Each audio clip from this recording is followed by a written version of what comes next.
can cover this. Part of it is, actually, this is something that you all have to do. Like generally, in our class, what happens is that we go through the most of the classes, and then later on, like one of our students posts that, right, in the group.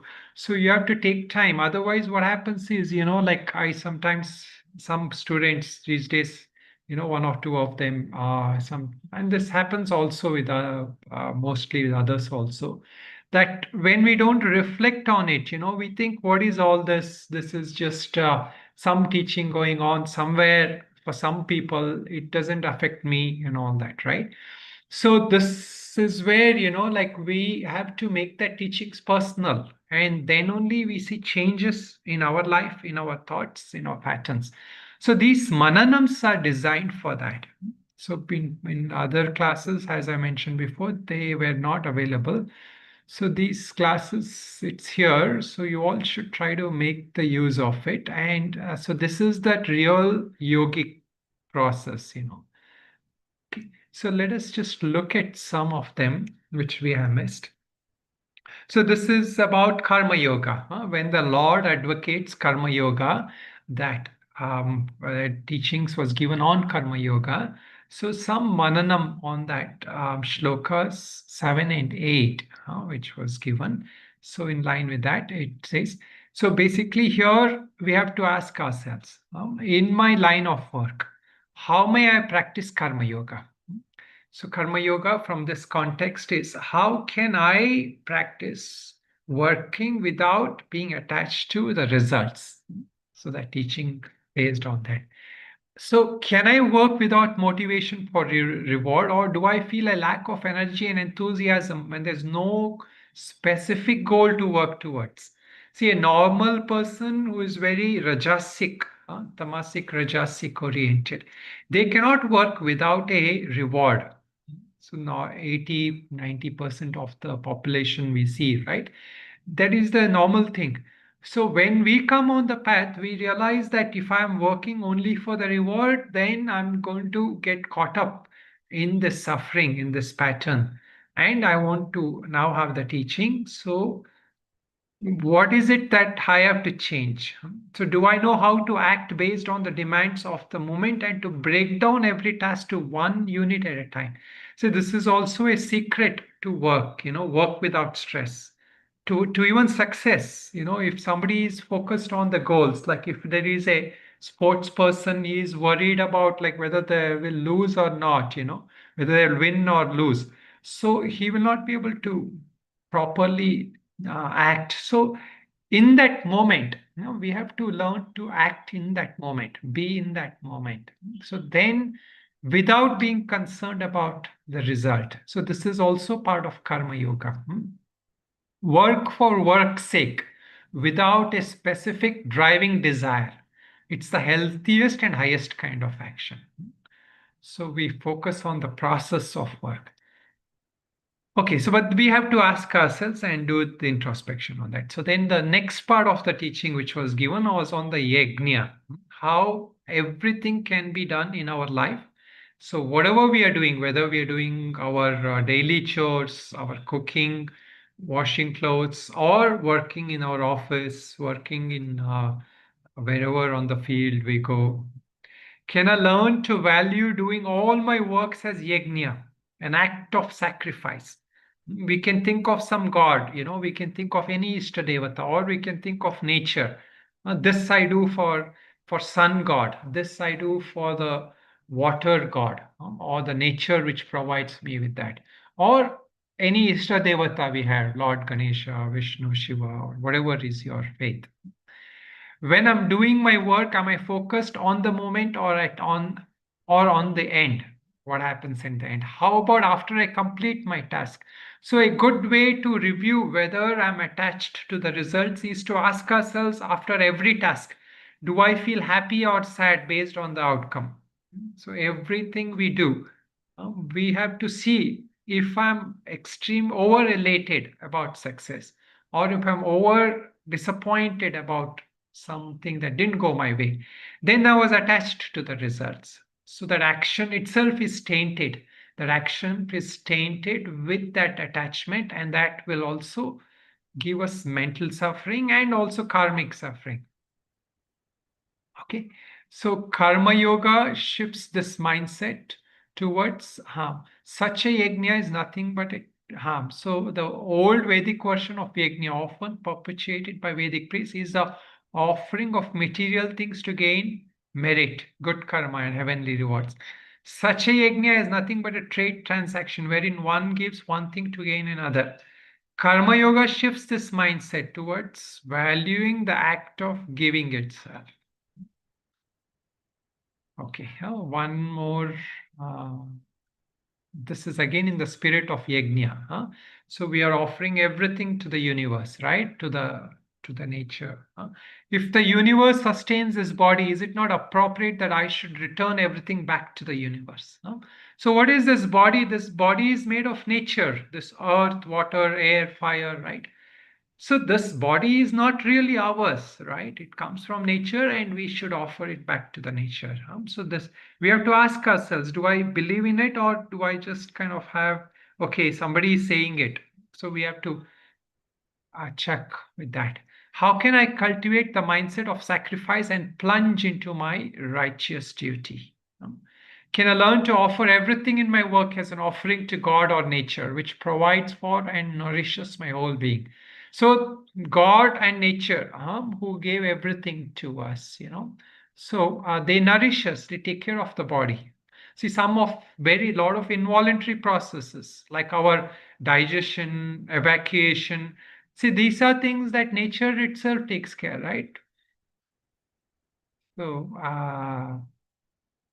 so this is the yajna, that spirit of yajna in our life. We have to inculcate that. And then the last shloka, which we have now looked at, is that wheel of life. There is a wheel of life that is going on. Sometimes what happens, we get into this thing about, why am I here? What is that? Why should I work? Why should I do all this? Sometimes spiritually also we start having that. So there is a healthy kind of vairagya, and then there is a unhealthy kind of vairagya. Unhealthy thing is just giving up because I can't stand this, or I get irritated, frustrated with that. That is an unhealthy sense. A healthy sense of letting go. That is the near real vairagya. Do I detest society's wheel of life, the rat race, and the excess focus on materialism? If so, is this because of the loser's sour grapes mentality, or perhaps because of laziness? Sometimes, if we don't get something, we will say this is not good. Is that coming from that space, or is it true understanding that is causing us to withdraw from samsara? If I'm not participating in the society's systems, am I partaking of its benefits for myself? So this is the rule. If you are living in the society, if you are having food, then you owe something to the society. So this is how, we have to look at it.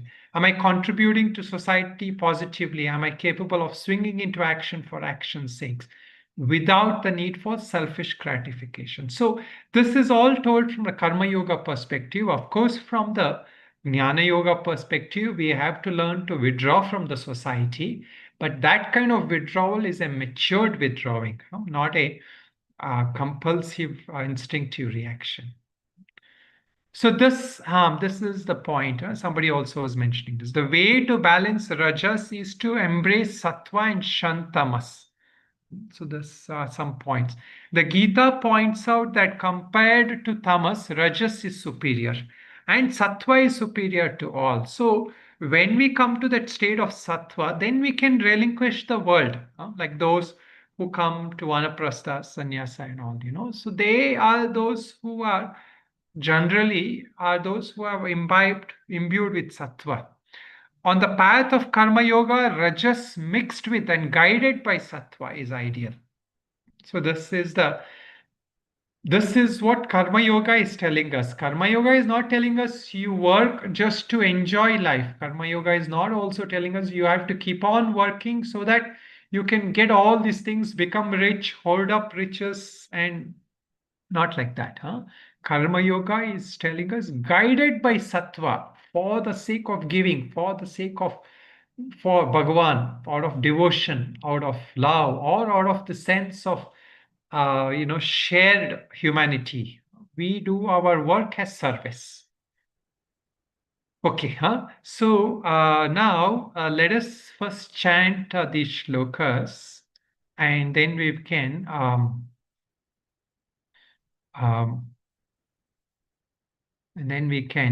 look at them. Huh? So we have done until here. So this shloka onwards, shloka number 16. Huh? So those of you who can, please okay, chant after me. Shloka 16. Evam pravartitang chakran एवं प्रवर्तितं चक्रन् एवं प्रवर्तितं नानुवर्तयति हयः चक्रन् नानुवर्तयति हयः अगायुरिन्द्रिया वर्तयति रामो आगायुरिन्द्रिया रामः मोगं पार्थ स जीवति तथायुरिन्द्रियारामो मोगं पार्थ स मोगं जीवति पार्थ स जीविति हाँ मोघं somebody's पार्थ voice is स coming on the lag. So जीवति if your connection is not good, then just mute yourself, please. Okay. यस्त्वात्मरतिरेव स्यात् यस्त्वात्मरतिरेव स्यात् आत्मतृप्तश्च मानवः आत्मतृप्तश्च मानवः आत्मन्येवाच सन्तुष्टः आत्मनैव च सन्तुष्टः तस्य कार्यं न विद्यते तस्य कार्यं न विद्यते नैव तस्य कृतेनार्थो नैव कस्य कृतेनार्तो न कृतेनेह कश्चन न कृते नेह कश्चन न चास्य सर्वभूतेषु न चास्य सर्वभूतेषु कश्चिदर्थव्यपाश्रयः कश्चिदर्थव्यपाश्रयः तस्मादसक्तः सततं तस्मादसक्तः सततं कार्यं कर्म समाचर कार्यं कर्म समाचर असक्तो ह्याचरन् कर्म असक्तो ह्याचरन् कर्म परमाप्नोति पूरुषः परमाप्नोति पूरुषः. Okay, huh? So this shloka 16, it was said, Evam pravartitan chakram nanu vartayati hayaha. Huh? So the one who is not following this wheel of life, meaning that offering actions, offering our actions, doing karma yoga and doing what we can. Huh? Aghayurendriya Rama, Mogam Partha Sajivati. So he is relishing in sense pleasures. Whatever comes, he'll enjoy. Yeah, but he's not, offering anything back. As long as, see, the actual thing is most people in the society are driven by that, right? We work and so that we can have a good life. So that is the idea. So, however, here Gita is trying to shift us from that. Now, we should not work just to be, okay, as it is said here, Indriya Rama. Indriya Rama means somebody who is relishing just on the whatever is enjoyed by the body, mind also. We are just indulging ourselves so that we can have a enjoyable life. So the real enjoyment that we all know is not the enjoyment we get from the senses, right? That joy that is lasting and which we really all or actually all of us seeking, whether we know it or not, is that inner happiness, that state of inner joy, inner bliss, which is lasting. So here, this is what he's saying: the one who is acting in the world, seeking after these joys, that person's life is a waste. Mogam partha sa jivati. He's meaning he's ignorant. Now he comes that there is so until now, just so maybe we will just now we will just rephrase why these points have come and just relook at it. So where it started was by Lord's giving the teaching by saying one should work. The gist of the topic is this, that action has to be undertaken by everybody. Hmm? So a person, who is not acting, then even his body is actually, in order to maintain his body, he has to do something. So there is no excuse for not action. So that is where he had started. And then he went on to maintain it. He talked about how by doing action, one who is actually doing that action, his work is like a yajna. It's offered in the form of yajna. And that is how, the purification happens. Purification means that person becomes qualified for higher wisdom or higher realization. He automatically, the person who is able to act without expecting results. See, naturally, that person will have less stress in life because he's not working or he's not mentally dependent on the results. So it is, and then there is also, as we know, when somebody is freed from that stress, they're able to focus and be more effective. So this thing about how, science also talks about, attention. How does real attention come? When the mind is freed from that focus on the results. So you will actually see, when you're really deeply absorbed in something, you're not worrying what will happen, what will be the results. So this ability to work, be in this moment, do our action in this moment. So that is that comes either by practicing that attention like that or by relinquishing results. Okay, now in this sloka, the Lord actually is mentioning here that the person who has given up, who is doing for the results and who is relishing in the senses, that person's life is a waste. Now there is also in the scriptures recommendation for people to withdraw from life. So who is it who can withdraw from samsara? See, even when we are on spiritual path, we are told to take the nivritti marga, right? We are asked to withdraw from life, like to go on a retreat, go on a pilgrimage, have time for your spiritual pursuit. So this has already been said. So now, who is really qualified to embrace such a life? One meaning who is really qualified not to do any action at all. So one way the Lord gives the qualification here as somebody who has already realized the truth. And another way is it is a motivation for all of us to work towards that. Meaning, if we can, if we can fulfill the conditions given here, then we can also withdraw more and more from that life. So, what is the condition? Here the Lord says, Yahatu Atmarati eva syat.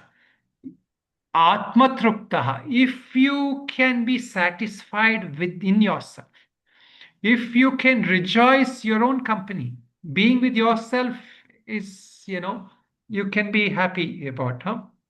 In fact, one of the acharyas, very famous acharya, he says that, if you cannot enjoy your own company, then don't inflict it on others. Meaning he's just sharing, meaning you should at least be learn to enjoy your own company, because then you have to, you cannot do it, then you're inflicting it on others. So this atmatruptaha, so learning to enjoy your own company. How can we enjoy our own company? When we can be content with that inner state of consciousness, that inner state of being, not with just our thoughts, because our thoughts are constantly not peaceful. They are taking us here and there and restless and all that. If we can enjoy that state of just sitting quietly, enjoying our own presence, so that slowly opens up to our understanding of our own consciousness, where we can be satisfied in us. Cha manava atmani eva cha santushtaha. That person who is completely happy, content with himself. Tasya karyam na vidyate. He is not expected to do any work. Why? Because our works, all our works, so we have discussed this, the work we have discussed. There are different qualifications on the work. So here the Lord is talking about one specific work that he cannot, one most specific work he cannot do. So if you all remember, I mentioned in the last class, there are different kinds of work according to different kinds of karma, according to the Vedic classifications. What are they? Anybody remembers? What are the Vedic classifications of work?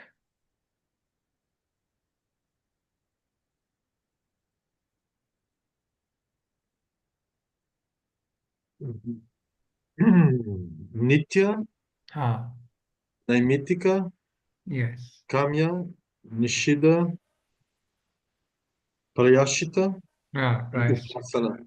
Very good. Yeah. So they are Nitya, Naimittika, Kamya Karma, Nishiddha Karma, and Prayaschita Karma. So these are main thing. And Upasana, of course, is more like a sadhana. So here, when we talk about, if you remember this, we said Nitya, Naimittika are our daily duties, daily and occasional duties, which are expected of us. So these things we have no choice. We have to do them. So whatever, whosoever is there, they will do that. But now the other kinds of things, the kamya karma. Kamya karma means desire-driven actions. So if you really look at it, all our actions in our life, which are like what we call as not specific duty bound, they are all driven by this desire driven activities. So the desire driven activities is what keeps us bound. And then the desire driven activities, what happens? It will cause us to do forbidden actions. When we have too much desire, we will do nishitta karma, especially dependent on ashramas. Like different ashramas, different things are prohibited. I may mention that. So this we do prohibited. When we do prohibited actions, what happens? Sooner or later, we have to repent for it. We have to atone for it. So even in worldly life, right? Like if somebody does some killing, he has to go to the jail. He has to, be in that. So that is that atonement. So now when the Lord says here, for most people, they have to focus on their nitya naimittika, daily duties and occasional duties, which as a part of their responsibility in the society, they have to do. Now comes one more point here, that a Jnani Purusha, one who is realized that he doesn't even have to do that. A person who has realized that highest goal of life, that moksha purushartha, that person, meaning a sage, that person doesn't even have to work for a livelihood. So in our traditional thing, a sannyasi's life is modeled under that. So they don't necessarily have to work, but they have to be prepared to, then if they're not working, they have to be prepared to live on what society gives them. So if the society supports them, fine. If they don't, they should be prepared even for that. So now comes here, that is why, even a person who is realized, who is sannyasi and all that, they will kind of do duties. They will do duties has a sake, not out of desires, has a sake of for the welfare of the society. So this the Lord also will say later. The Lord says, I don't have to work, but I work for the sake of others, for the well-being of others. So that is the ideal model for which we have to work towards. So now a couple of points on this. Um, So now the Lord says here there is no need for any kind of yajnas also for this person, meaning he doesn't need to do any kind of the Vaidika Sampradaya, any of this thing. Huh? Why? Because his vision of self, his vision of who he is not dependent on any external things. Huh? He is not happy when he gets something. He is not unhappy when he doesn't get something. So if that is a state, that is what, there is a word, tripti and santosha. So one of the commentators mentions tripti. These are two Sanskrit words. So sometimes, when we use these words, so there are three words, rati, tripti, santosha. Rati is attachment. So most people are in that state of attachment. But then there are those who get happiness from what? With something, like when they have a good meal, they feel content. When they have a quiet day, they are happy. So this again, this tripti is dependent on objects. Some condition, something has to happen, then I'm okay. So now comes the other one, santosha. So this kind of state, internal state, santosha. Also, there are two kinds. One which is like, you have a sense of security, long-term security, so you're okay. But the real santosha, real happiness, that comes when with you realize your true nature, or you realize that presence of divine in you. Um, so when we realize that the divine, the Lord is with us, or that my true nature is happiness. See, until then, what happens? We are constantly caught up in becoming something or getting something. As long as there is becoming and getting something that I don't have, becoming something that I am not presently, then there is always this unrest. So this is the main thing that Vedanta want is trying to tell us. Like, we have to realize our true nature, because then I don't have to become something that I don't think I am yet. Uh, so this state of becoming and getting, when this ends, that is where, the true tripti and happiness, we are going to listen. Um, so generally, or everybody is content on some external thing. They need something. So some condition, some situation, some condition has to happen. So this is the wrong notion in the mind or the intellect.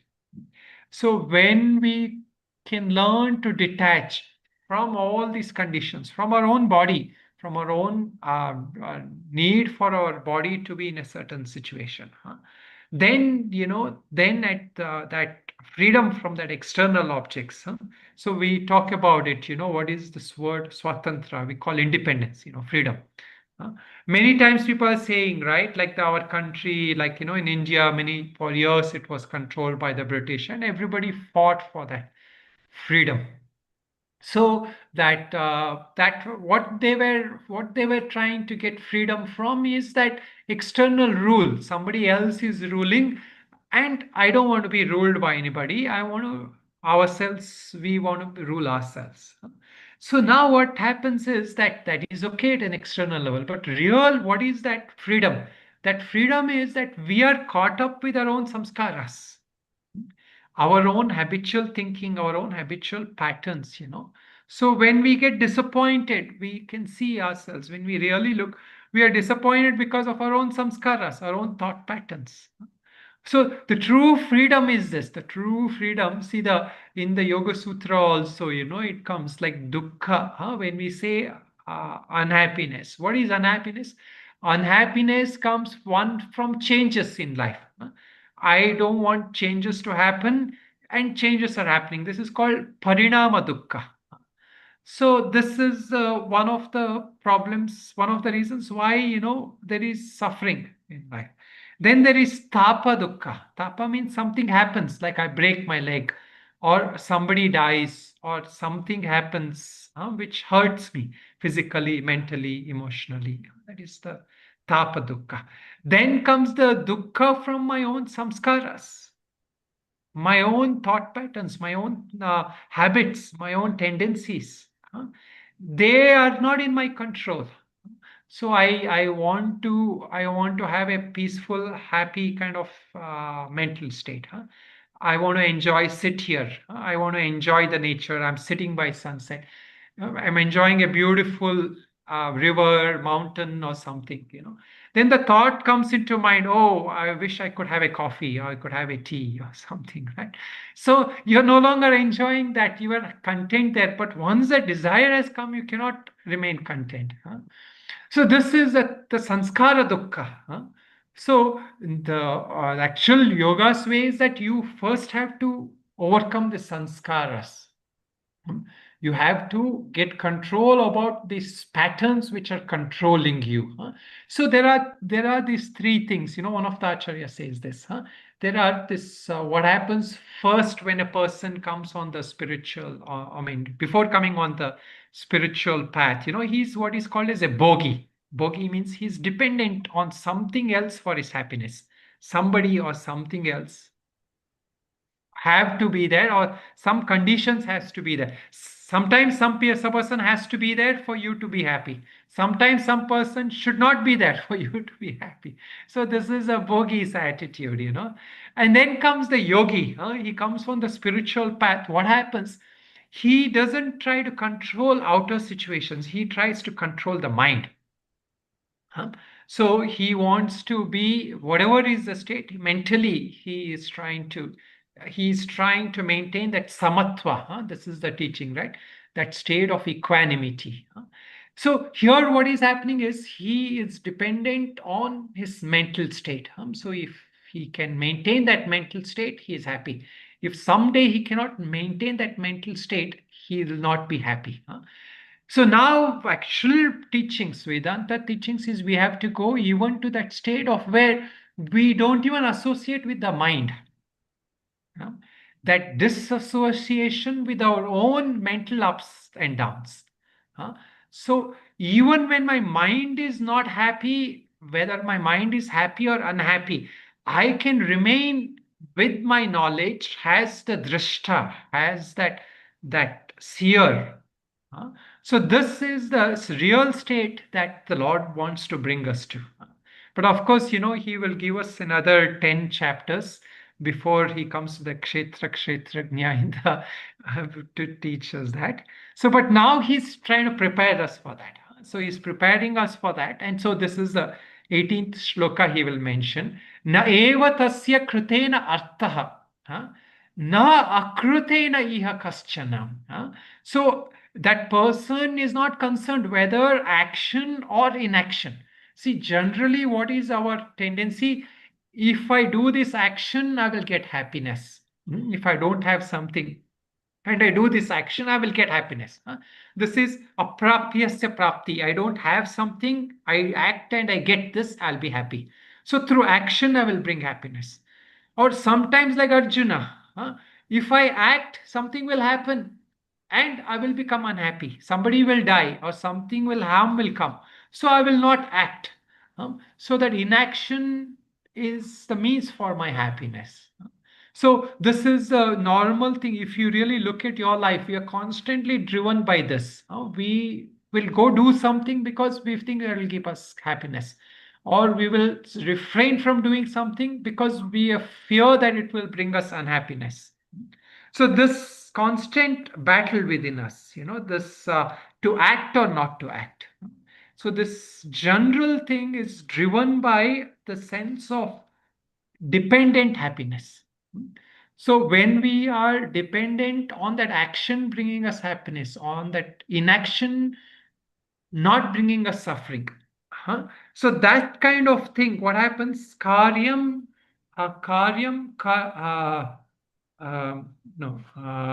Naivatasya krute nartho, na krute neha kaschana. So there is no interest what is done or what is not done, whether I act or not done, whether I get something or not get something. Why? Because Na chasya sarvabhuteshu kaschid arthavyapashrayah. He is not arthavyapashraya. He is not dependent on anything or anyone else. Huh? So if I get something or if I don't get so this is the goal we are all working towards. The only problem is we don't know this is what we want. So the Lord is now trying to bring that to our awareness. What we are really seeking is this understanding that arthavyapashrayaha, that nothing, nobody or nothing, in all beings, this person doesn't depend on any being for any object. So this is the way it is. The moment I am dependent or somebody or something to give me that joy, there will always be that factor that because you don't control that person, that object. So this is the real thing, the understanding when we get that, see the parinama dukkha which we were talking about. Why does that suffering of changes? Why do we suffer when there is changes? So the actual thing is the changes itself will not bring us suffering. It is our mental attachment to that constancy. That mental attachment to certain people doing certain thing or certain objects coming your way.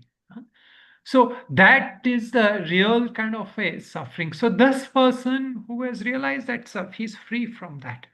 He's not dependent on anyone or anything to make him happy. So how do we get to this goal? So each one is different. So we all have to first start with our sadhana, because the mind is not in our control, right? So we slowly try to bring that mind in our control, and with that our habits, our thinking, our feelings also start coming within our some sense of ability to contain that. So once we get that, so this is what is called, once we come to that, we come to a state of chitta shuddhi. Purification starts happening in the intellect. So the purification of that intellect is the significance of purification. How do we know whether the intellect is purified or not? We become less dependent on outer objects, on outer people. So that is the sign of purification. So whether to depend, so different means here, either through depending on Bhagwan or through knowledge or through our ability to meditate, control the mind, all this can be achieved. But here the Lord is giving us the technique for through action, because most people are driven by rajas. To purify the rajas, what do you do? Karmanyeva hi samsiddhim. So the shloka 20, he concludes this topic. This point that he's been telling so far, he concludes. Karmanyeva, through action alone, you can attain that perfection.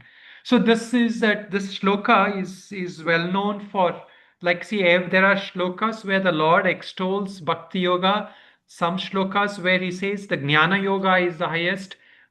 Jnanena nahi jnanena sadasham pavitram iha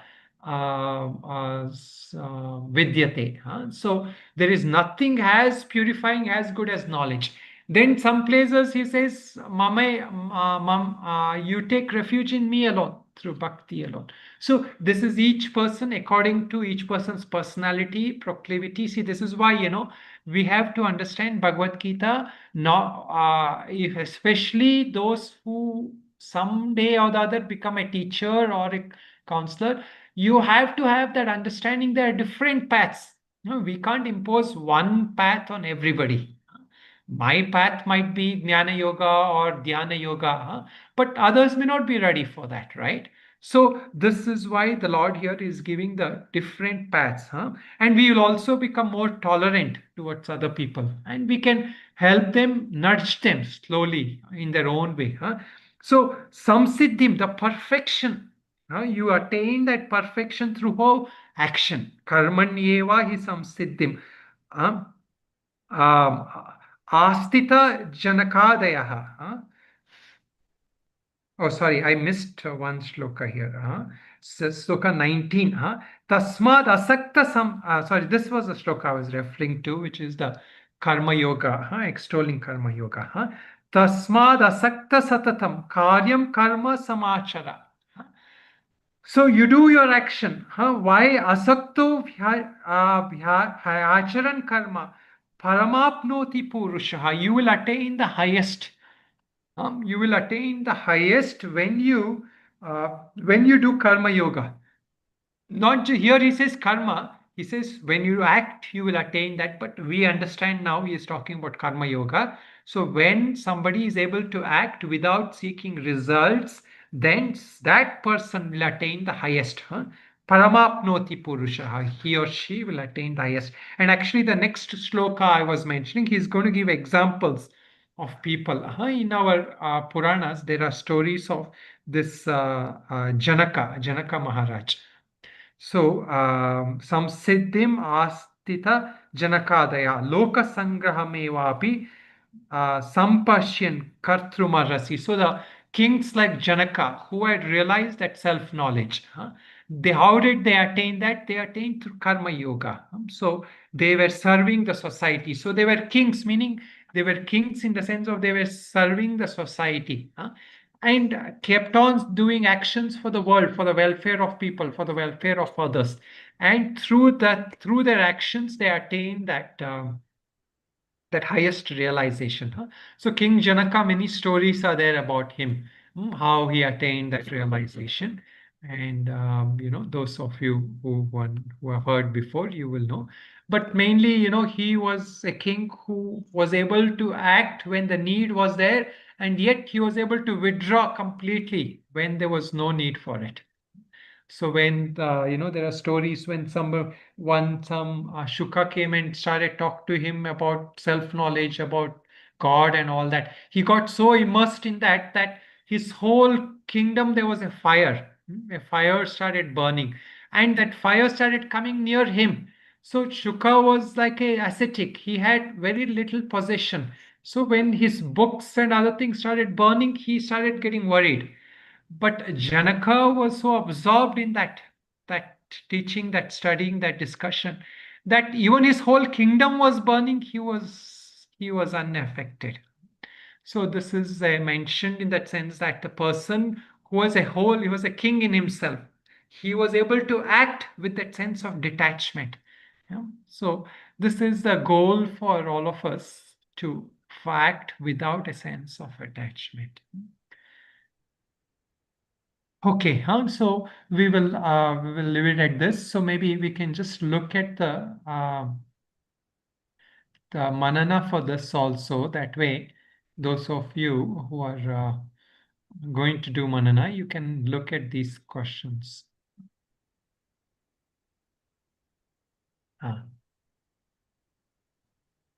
So this one, am I able to function at the relative level of this world where transactions and expectations may be natural and inevitable? So when we act in the world, so we understand that we need to act at a transaction level. But yet, if so, does it cause any internal bondage? Do I get internally dependent? So then we can this is that point about today's thing we have to ask. Am I mentally and emotionally free from any such dependence, especially from other people? See, physically, sometimes we are all dependent. This is the law of nature, right? None of us is independent at the physical level.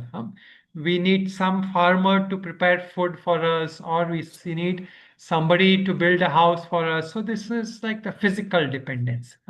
But mentally and emotionally, this is where the problem comes. This is where the suffering comes. So we have to question and ask ourselves, what is causing me this mental or emotional dependence? What kind of personal expectations from others do I harbor? So generally, why do these come? Because there are personal expectations, this kind of a thing. When we don't have knowledge, when we don't have a proper means to do sadhana, then it is natural to go outward. We project our needs outward. So a realized sage who has no expectations from anyone or anything is content within himself. Such an independent sage is freed from any obligations to society. He doesn't have any obligations. But whereas the society in which he lives has an obligation to sustain his body and his needs for the welfare of all. So this is a general notion, that somebody who understands Shastras, that, they sustain these people because they are the guiding lights, right? So they themselves are not dependent, but we try to take care of their needs. Okay. Any questions? Any comments people have?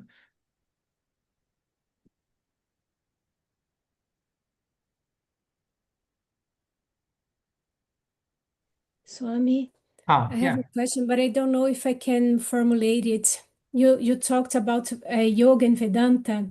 That the yogi is interested to control the mind. Yes. Yeah. And the Vedanta, the mind must be also, you don't focus on the mind, but what is observing the mind. Correct. Yes. Yeah, Yes. but Yeah. in yoga, there's also not this notion of the observer. There is observer. Actually, no. I'm talking more like the basic aspects of the yoga. When you come to Patanjali yoga, there is also that aspect of observer. So there, what happens is that observer is a later development. So once one has attained that chitta shuddhi, then only he can become an observer. Tada drishtu swarupe avasthanam. The third sutra of the first chapter. So, but when does that happen? Only with the yogi who has already controlled chitta vritti nirodha. So the yoga's means to that is natural. You do not work for being the observer. Whereas Vedanta's approach is that you through knowledge, when the knowledge comes, you learn to naturally detach without necessarily having obtained that control of mind. So these are steps, you can say, in your see, the yoga and Vedanta are almost like, parallels, complementary. So the only thing is the process, the steps in yoga is that you go through first controlling the mind, and then naturally you will go into that observer state. Naturally, Yeah. okay. But it's also the highest goal of It yoga. is, yes, yes, that is the goal, because the Purusha has to become free from Prakriti, How? By detaching.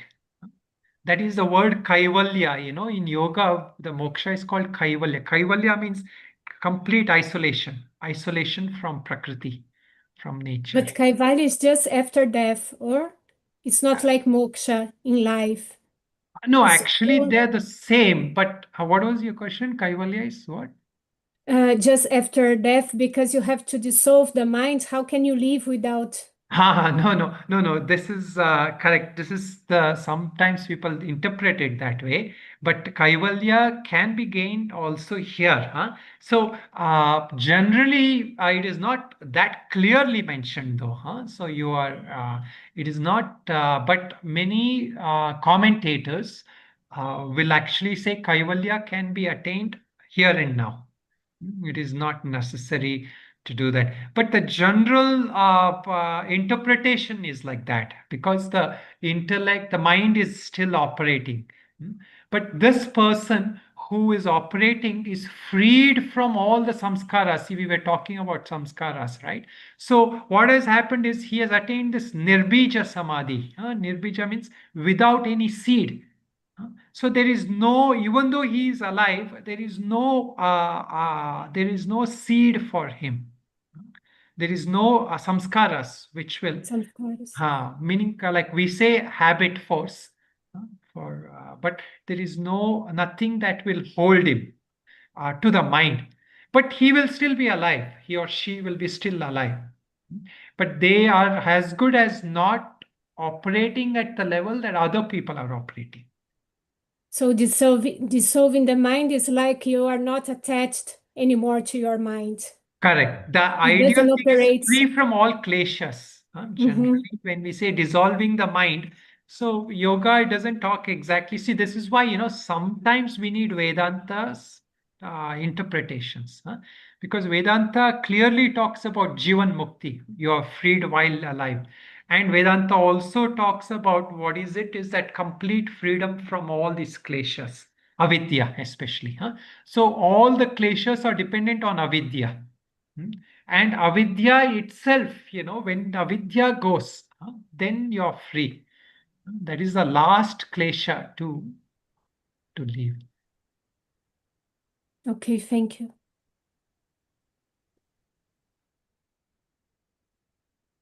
Anybody else?